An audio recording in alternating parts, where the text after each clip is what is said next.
When I was 16 years old, I started joining bands and I built up an idea of what the music industry looks like. But the problem was, it was very black and white. Music was either good or shit, and major labels were evil. Well, nowadays, we have plenty of amazing free resources like YouTube where you can learn. But back in the days, you just made shit up. What we believe, how things work, and how we go about tackling things is mindset. And mindset is probably the most important thing when it comes to having a long-term, sustained, successful music career. The reality of life in the music industry can be pretty tough. Rejection, anxiety, burnout. It's like a roller coaster, massive highs and massive lows. It's never a dull day. But these 5 mindset shifts are probably, in my opinion, the most important changes that can help you have that successful music career. Number 1, it's not about your music, it's about you. Now, hear me out on this. As an artist, you want to push your music forward and you want your music to be heard, and it should all be about the music. Technically, it is because it's the heartbeat. The problem is, it's not that simple because your music is the superpower, but the superpower is nothing without the hero. And you are the hero, and you are using your music as the superpower. Now, it sounds insignificant, but this is a huge mind shift. The music is there to promote and build you as an artist. Now, think of it like this. I might love your song. Great. But does that mean I'm going to come to a gig? No, not at all. It means I might just listen to your song. Does it mean I'm going to buy that t-shirt and show off that I'm part of your tribe? No, because I just like that song. Does it mean I'm going to be part of the fan club? Does it mean I'm even going to come into your socials and hit the follow button or even know who you are? No. I just like the song. Now, if we're using the song to build you, the artist, you, the brand, and more importantly, you, the hero of the entire story, now I've got something that I can attach myself to. Now I can be a part of your tribe. Now, the great thing with this is if this is done right, I'll be a fan of your next song and the next song and the next song after that. Why? Because I'm attached to you, the artist. Now, it's only a subtle difference, but I see many artists, when they're pushing their social media content, they're making the song the hero. But it isn't. You are the hero, and the song is the superpower to get everyone to know and buy into you. Number 2, growth changes as you expand. Now, what I mean by this is what you do to get to 1,000 followers or 1,000 plays on Spotify is different to what you do to get to 1 million. So there's a very famous phrase, which is, if you act like a millionaire, you'll never become a billionaire. But if you act like a billionaire, well, you're never going to become a millionaire. I think that is a really good phrase because what it's saying is what you do to get to 1 million doesn't mean it's going to work for you to get to 1 billion because you have to have a different mindset shift. Now, when it comes to your growth, your following, how you look after the first 100, 200, 500 people is very different to how you're going to look after 100,000 people. Obviously, the problem is if you're trying to look after the 100,000 or the 500,000 people when you've only got 500 people, now you've got a major problem because you aren't looking after the 100 or 500. You're treating them like this is some huge audience when it's not there. Now, you'll see this on socials all of the time. I'll post a selfie of myself. What I'm doing here is I'm preaching to the converted. But if that means there's 5 or 10 or 20 people who care about that picture, what about the rest of the people who don't know you, who don't care enough about you? And those are the people that we need to look after properly. When you're a young up-and-coming artist, you can move differently, you can act differently, you can treat people differently that you can't do when you're a Lewis Capaldi or an Ed Sheeran. So it gives you the power to shift, to change, to individually look after people. So it's pros and cons, but what you can't do is you can't act like Kanye when you've only got 50 followers. Hey, good morning, Kanye. Shut the fuck up. Now, the key to this is making a plan and a strategy on how to get to that 1,000 and then taking a step back, looking into it. What can you do differently to go from 1,000 to 10,000? Once you've done that, things need to change again. You take a step back. How do you go from 10,000 to 100,000? Then you take a step back, 100,000 to 1 million. Every single time you're changing because you've changed. Your skills are slightly changing. Your audience is changing. Your opportunities are now changing. Maybe even the financials and your time is now changing. So all of that means you have to change your strategy time and time again in order to think differently through every single phase. Guys, quick interruption. You're clearly releasing music and serious about getting results.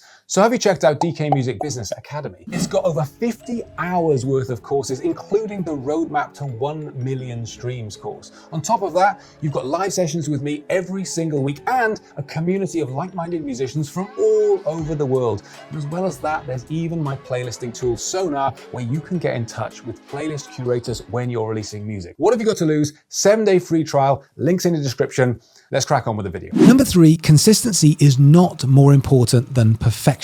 It's one of those memes I keep seeing. Consistency is more important than perfection. And I'm thinking, no, it isn't. That's ridiculous. It's like when I'm sat in a car with my gran and we're going the speed limit and someone whips down the fast lane 3 times as fast and she turns to me and goes, "You won't get there any quicker." And I think, yes, he will. Of course he will. He's going 3 times faster than us. Of course he's going to get there faster than us. Now, I understand the concept. Consistency is very important. And if we worry about sweating the small things, usually it means we're not pushing things out fast enough. And I get that.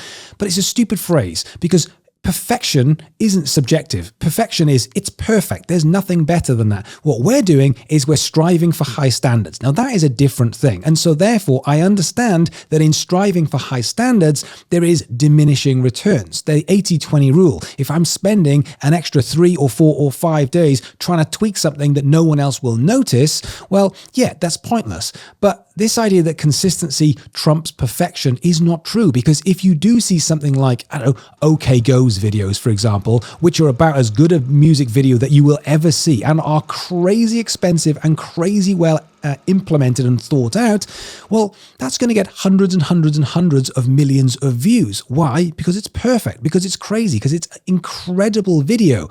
You can be consistent every single day of the week. You're not going to get those numbers unless you completely fluke something. Now, I'm not advocating for you to be less consistent and be more of a perfectionist, but that word perfectionist, when people say I'm a perfectionist, I think, no, you're not. You have high standards. That's great. I love high standards. But if you're dilly-dallying because you're trying to make something even better for no reason, well, that's pointless. But if something's perfect, it is going to go. But let's not try to say that consistency will out-trump perfectionism. Number 4, and this is a big one, getting seen and getting attention is easy. It's so easy. The problem is that doesn't matter. And it's a different game that we play. It's not about getting attention. It's about getting seen for the right reasons and having those people buy into you and your tribe. That's different, because getting 300, 500, 1,000, 2,000, 10,000 people to see you on TikTok or Instagram or YouTube, that's just a case of making good content and pushing it out regularly enough, and you will get more people to see you. The problem is they have to do something. They have to buy in. They have to hit the follow button. They have to want more. They have to buy the tickets. They have to buy the merch. They have to be a fan. They have to tell their friends. They have to go to Spotify. All of these outcomes is more than just getting seen. So when you're making content, if you're just saying, I think that'll get seen by people, but is it getting seen by people who now know who you are, what you do, what you sound like, what your skills are, what your talent is, what your story is? Now, if we're getting seen for those reasons, then that's great. If we don't follow that rule, then all we're doing is making content for the sake of making content, because Gary Vee tells us, got to make content, got to get attention. What are you getting attention for? You're an artist. You're a musician. Therefore, if you've got 10 pieces of content and you don't pick up an instrument and play, or you don't sing a song, or you don't show off your music, what's the point? What is the point? You're just going to get numbers for the sake of getting numbers. I am all in for people coming into your house and hearing your music and seeing more of you and hearing your talent. I get that. The problem is they have to do that. They have to hear your music. They have to see you play. They have to see all of the things that make you, you. Otherwise, you might as well just go and do a bunch of viral TikTok dances, get them numbers and go, oh, that makes me feel better about myself. But that isn't helping you to be an artist. And number 5, and probably the most important one, leave it to the end for all the people who have actually stuck out in the video. This isn't about you. You are the star. You are the hero. But it's still not about you. This is about how you make other people feel. Therefore, it's about them. Your music is about them. Your content is for them. It might contain you in it. It might be your talent. It might be your skill. It might be your passion. But it's still got to be for them. Because if it's not for them, whoosh, there you go. And so then it's about you, and only you care about it. Now, most artists are posting social media content like it's all about them. Come to my gig, listen to my song, watch my video. Why? Why do I care? What we're doing here is we're treating this as box 4. We're treating this as the people who are in the fan base, but we're missing out everyone else who are missing the story, who are missing the context, who are saying, I'm just doing this for you because you want that. Now, if you can flip that around and say, no, this is about use. And I'll give you an example of that. When you post a TikTok, instead of saying, here's my new single, what you're doing is going, me, me, me, me. You say, goes out to anyone who feels like this. All of a sudden, you flipped it around. This is about you, my friend. And I want this to represent how you feel and your emotion. All of a sudden, you've gone through the camera and you're making this about somebody else. This could be the biggest mindset shift in your life. If you can make this about the other person, including your music, your lyrics, your subject matter, your content creation, your context, everything that you do is about how the other person on the other side of that screen, on the other side of that content is feeling. Their emotion. Are you making them laugh? Are you making them cry? Are you making them think? Are you making them angry? In doing that, they will carry on watching. And if they carry on watching, you're extending their watch time or your average watch time. And in extending your average watch time, what happens? More people will see it. So every single piece of content you make, how does this help the person on the other side? How does it make them feel? Why are they going to enjoy my content? And how can I phrase it or wrap it or put it out in a way that's for them instead of just for me? Now, whilst these are 5 really subtle, really simple mindset changes, they are huge. This is what I am seeing from most artists posting on social media. So a few tweaks with these 5 different mindset changes, I promise you can make all of the difference. We're talking about going from a few hundred views on TikTok or Instagram to hundreds of thousands just from this small mindset changes. So over the next coming weeks, just start giving this a go. When you're making your content, when you're releasing music, when you're doing anything conversational, try and think of these 5 changes and see if it makes a difference. Anyway, guys, do me a favor, hit that like button, hit that subscribe button, because it really does make a difference to that YouTube algorithm. Otherwise, take it easy and I'll see you soon.